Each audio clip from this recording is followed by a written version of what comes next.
தேவா, உங்க பையனை கொண்டது நான் தான். என்ன என்ன பண்ணுங்க, தயவு செஞ்சு வரதா விட்டுருங்க சார். என்ன அடிங்க கொல்லுங்க, வரதாவை மட்டும் தொடாதீங்க சார். விஷ்ணு இந்த கையால தான் கொன்ன, என்ன கொல்லுங்க, வரதாவை மட்டும் தொடாதீங்க ப்ளீஸ்.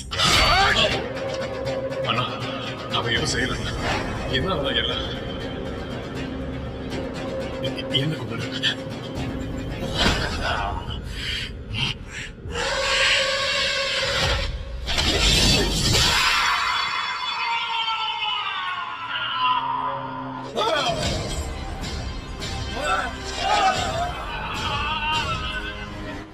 தொடக்கூடாதுன்னு சொன்னலடா, உன்னை யாரும் தொடக்கூடாது.